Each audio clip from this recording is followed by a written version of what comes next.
Halo,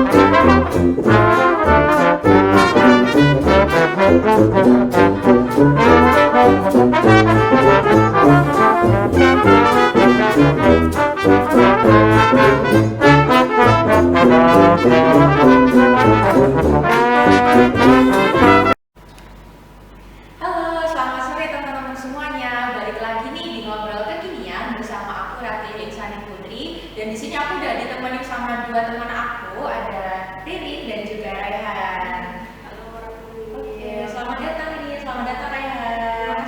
Terima kasih teman-teman udah mau menyempatkan buat datang di Ngobrol Kekinian hari ini nih. Oke, kalau boleh nih kita perkenalan dulu sama teman-teman virtual yang di luar sana yang pastinya belum kenal sama kita. Mulai dari aku dulu ya. Halo teman-teman semuanya, perkenalkan nama aku Rati Insani Putri, mahasiswa dari Fakultas Hukum Universitas 11 Maret tahun 2020, asal aku dari Magetan, Jawa Timur. Lanjut ke Ririn. Oke, halo, selamat sore teman-teman semuanya. Perkenalkan, nama aku Rinjani Afifali Haryanto, bisa dipanggil Ririn. Aku mahasiswa aktif UNS di jurusan Fakultas Hukum angkatan tahun 2020 dan asal aku dari Solo. Salam kenal semuanya. Lanjut ke Raihan. Oke, baik. Mungkin aku nih ya. Halo teman-teman semua. Perkenalkan aku Raihan Darfara Fiki. Aku juga mahasiswa aktif Fakultas Hukum Universitas 11 Maret angkatan 20. Di sini asalku dari Temanggung. Nice to meet you all, guys. Oke, mungkin cukup ya perkenalan singkat dari kita. Kalau gitu lanjut nih ke main topik perbincangan kita hari ini. Sebenarnya tema perbincangan kita hari ini tuh cukup ringan pembahasannya, karena pasti di antara kita tuh sering nih mengakses yang satu ini. Nah, karena kita udah masuk di era digital, yang dimana hampir semua lapisan masyarakat itu memanfaatkan perkembangan teknologi digital dalam kehidupannya sehari-hari. Termasuk kita nih sebagai generasi muda juga banyak menggunakan fasilitas yang sudah banyak mengalami perubahan dan perkembangan. Kayak favoritnya cewek-cewek nih atau mungkin cowok-cowok juga, yaitu saat kita belanja online nih. Nah, benar banget nih Ratilil. Ini mungkin teman-teman semuanya juga mungkin Raihan sama Ratilil ini suka nunggu tanggal kembar ya soal pembayaran. Betul-betul. Karena kita nggak mau ribet nih untuk pembayarannya, pastinya kita pakai e-money atau juga pakai mobile banking kebanyakan. Tapi sebenarnya teman-teman kita di luar sana ini udah tahu belum sih sejarahnya mobile banking yang udah pastinya sering nih diakses sama kita semua. Ya, tentunya kita semua kan harus tahu nih ya, gimana sejarah perkembangan mobile banking yang mana udah sering banget kita pakai dan sangat membantu kita nih ya dalam melakukan transaksi kita sehari-hari.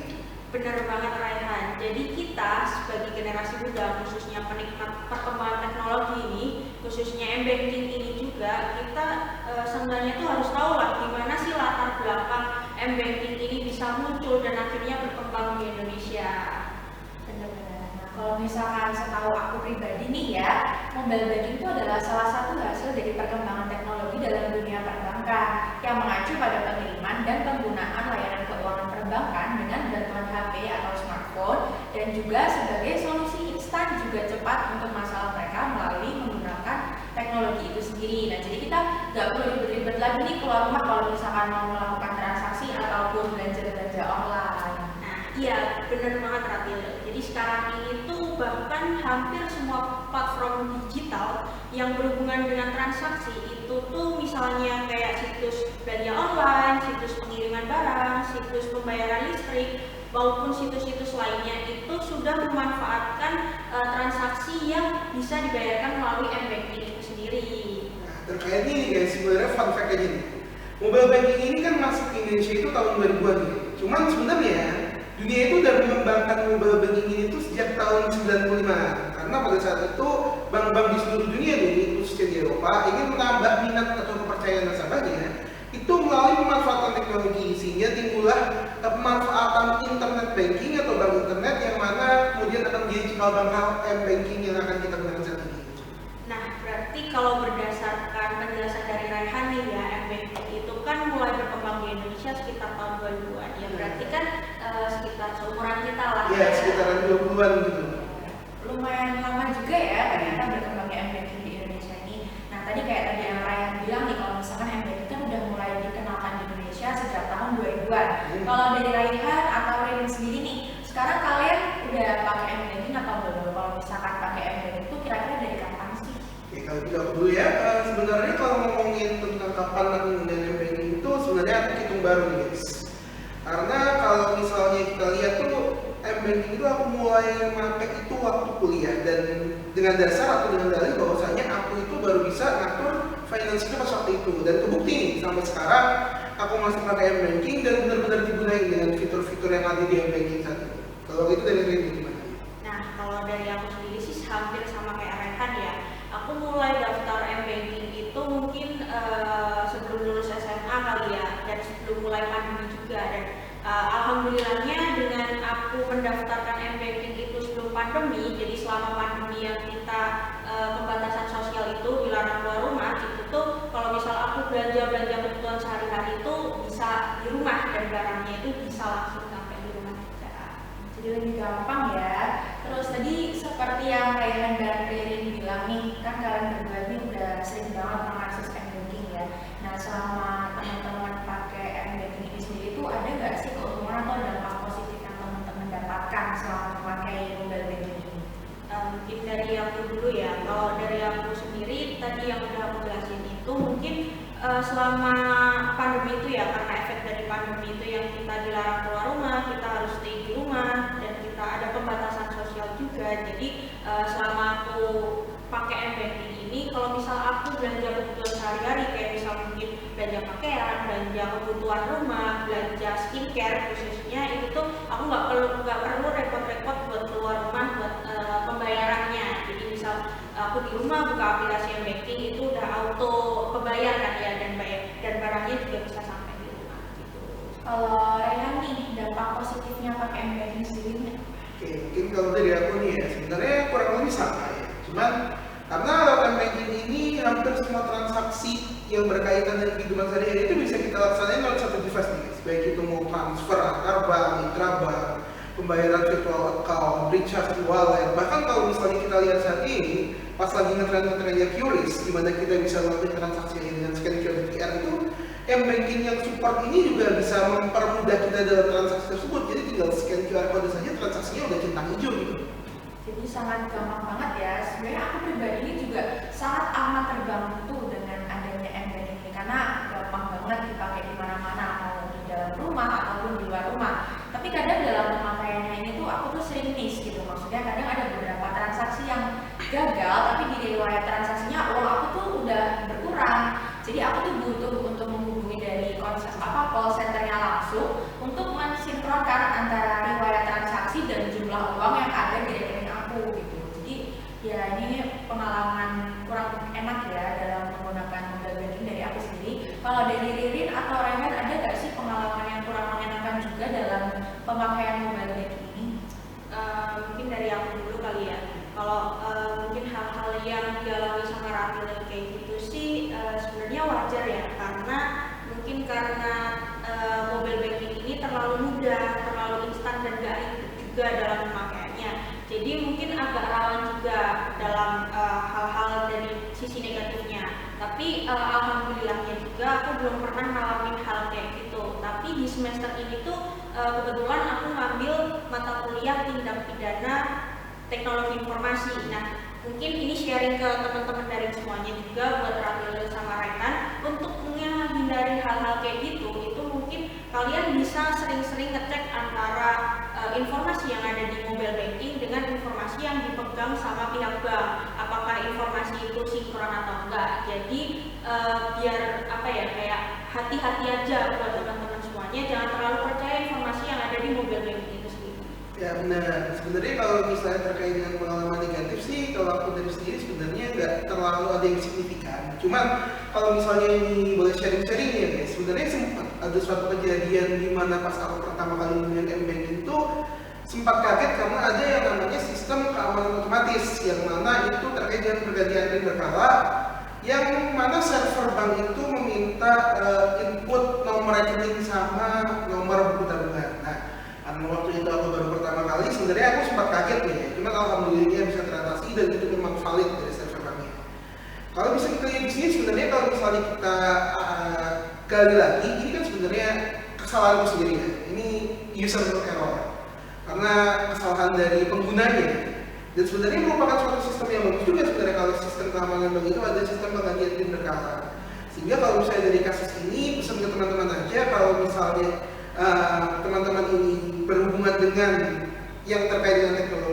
setidaknya harus aware secara 100% dengan pelaksanaannya agar tidak terjadi disinformasi gitu guys. Betul, karena kita juga nggak bisa mencegah lah ya perkembangan teknologi, pasti masyarakat juga semakin berkembang, begitu pula dengan kejahatan-kejahatan yang terjadi itu pastinya juga mengikuti perkembangan zaman. Salah satunya adalah cybercrime dalam dunia perbankan khususnya. Nah, kira-kira teman-teman di sini nih, Ridin sama Rehan, ada nggak sih pengalaman dengan cybercrime sendiri atau pernah tahu nih tentang kasus cybercrime khususnya selama teman-teman memakai mobile banking? Nah ini menarik nih. Sebenarnya nih guys, terkait dengan hal ini tuh aku pernah dengar dari salah satu dosen aku kalau sebenarnya potensi kejahatan cyber dalam banking itu masif. Karena bisa kita lihat sekarang bahwasanya berbagai oknum di luar sana yang jago dalam dunia IT itu jika jaringan server bank itu lemah, dengan sedikit coding ataupun programming itu mereka bisa membobol data pribadi nasabah, mereka bisa membobol rekening nasabah, bahkan melakukan hacking terhadap server dan banking itu sendiri. Nah, selain itu, selain pada jaringan IT ya, juga ada suatu ancaman yakni berupa kejahatan cyber social engineering, yang mana hal ini itu memanfaatkan kelemahan dari para nasabah bank, baik itu melalui telepon palsu, melalui WA atau penyebaran link phishing dan yang lain sebagainya, yang mana dalam hal tersebut mereka itu bertujuan untuk memperoleh akses terhadap rekening dari korban-korban nasabah ini, dan saat secara tidak sadar si nasabah ini memberikan akses kepada oknum tersebut akan rekening mereka, nah disitulah oknum tersebut bergerak untuk menguras dari rekening korban gitu. Nah, kalau dari Ridin sendiri gimana nih, kan kamu tadi juga sempat mention kalau misalkan kamu ikut mata kuliah tindak pidana teknologi informasi, pastinya udah sering banget dong dibahas tentang cybercrime ini. Iya, benar banget sih Rafil. Kayak yang udah dijelasin sama Rehan tadi, kebanyakan tuh mungkin tindak pidana teknologi informasi itu nyasarnya ke sektor perbankan ya. Nah, kayak untuk sekarang ini itu modusnya kayak social engineering. Nah, misalnya yang berhubungan sama m-banking ini kayak misal lewat link website yang ternyata bukan link yang original, atau dengan kata lain itu udah dimodifikasi sama pelakunya.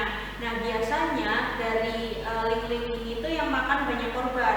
Nah, biasanya korban-korban yang ngeklik linknya itu biasanya dari pelakunya itu udah langsung bisa akses data-data dari si korbannya itu, baik itu data pribadi maupun data dari rekeningnya dari si korban itu sendiri sih. Wah, ternyata bahaya juga ya teman-teman. Jadi walaupun m-banking ini tuh punya dampak positif yang banyak dengan kemudahannya bisa diakses di mana-mana dan kapan aja, ternyata dampak negatifnya ini juga sangat-sangat merugikan ya, karena tanpa kita sadar tuh saldo kita bisa tiba-tiba aja berkurang tanpa ada riwayat transaksi apapun. Nah, benar banget sih Rafil. Jadi kita pribadi itu juga harus pintar-pintar untuk ngejaga keamanan dari data-data kita, khususnya data-data yang disimpan sama pihak bank. Jadi jangan sembarangan lah buat ngakses link-link yang ada di media sosial, khususnya link-link yang sebenarnya tuh bukan disediakan sama pihak-pihak yang benar-benar bertanggung jawab terhadap linknya itu. Oke.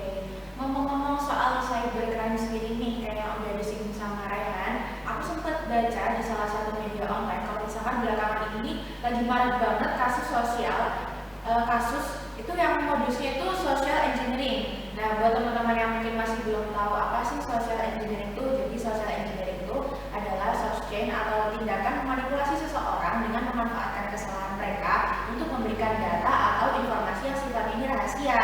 Nah, dalam menjalankan aksinya, pelaku kejahatan human hacking biasanya menyamar sebagai pihak yang berwenang sehingga korban itu tanpa sadar memberikan data berharganya kepada pelaku itu. Nah, mungkin aku izin buat ngasih contoh ya ke Rehan, Rafil, dan teman-teman daring semuanya. Itu salah satu modus yang biasa dipakai kayak mungkin orang-orang pelaku kejahatan teknologi informasi yang modusnya itu pakai social engineering itu sendiri. Nah, misalnya ini dari teman-teman dari maupun dari Rehan atau Rafil itu dapat telepon nih yang ngaku-ngaku sebagai pihak dari bank. Kalau misal aku kan pakainya BNI kebetulan kan. Nah, misal kalau dari aku tuh ada orang yang tiba-tiba telepon aku dengan nomor yang istilahnya kayak nomor bodong ya, itu telepon aku dan ngaku-ngaku sebagai pihak dari pihak Bank BNI, itu kayak misal ngasih tahu, Mbak minta tolong ya, ini mungkin mobile banking mbaknya ini udah usang, harus diupdate dan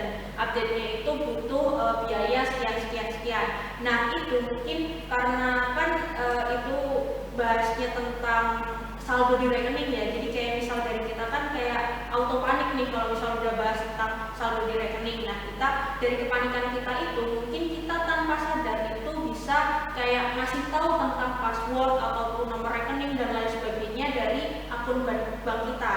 Nah itu mungkin dari teman-teman harus bisa hati-hati juga ya kalau misal ada yang tiba-tiba telepon dengan nomor yang nggak sesuai dengan official dari banknya atau mungkin official dari pihak-pihak yang dapat dipertanggungjawabkan, itu jangan asal diangkat atau mungkin jangan asal digubris lah istilahnya gitu. Jadi kita nggak boleh asal ya teman-teman ngasih data pribadi kita. Nah dan nggak cuma kejahatan yang pakai modus social engineering, tapi masih banyak banget kejahatan dengan modus-modus yang macam-macam nih. Misalnya ada phishing, sniffing, farming, dan masih banyak lagi. Nah sasarannya ini kebanyakan di perbankan. Nah apalagi dengan produk pembaharuan dari perbankan ini sendiri yang kebanyakan memanfaatkan kemajuan teknologi. Salah satunya itu ya mobile banking ini. Nah dengan banyaknya kasus pencurian uang, pembobolan rekening, dan kasus lain yang pastinya merugikan nasabah bank, perlu dipertanyakan lagi dong terkait perlindungan hukum bagi nasabah, khususnya nasabah pengguna mobile banking ini, dan pertanggungjawaban dari pihak banknya bagaimana apabila nasabahnya ini mengalami kerugian material karena kejahatan tersebut. Oke, ngomongin perlindungan hukum nih sebenarnya seru nih, karena kalau kita tilik lagi nih terkait dengan perlindungan hukum bagi nasabah terkait dengan penggunaan banking, itu sebenarnya sudah diatur dalam beberapa peraturan undang-undangan. Contoh nih, misalnya dalam undang-undang perbankan yang mana menyeratkan segala bentuk kegiatan yang dikeluarkan oleh bank itu sepanjang tidak bertentangan dengan peraturan undang-undangan, maka bank itu wajib untuk menyediakan informasi terkait dengan kemungkinan timbulnya risiko kerugian bagi tiap-tiap transaksi dengan nasabah. Dan juga bank itu juga mempunyai kewajiban untuk menjaga terkait dengan kerahasiaan dari si nasabah atau rahasia bank tersebut, terkait dengan simpanannya, data pribadinya, dan lain-lain.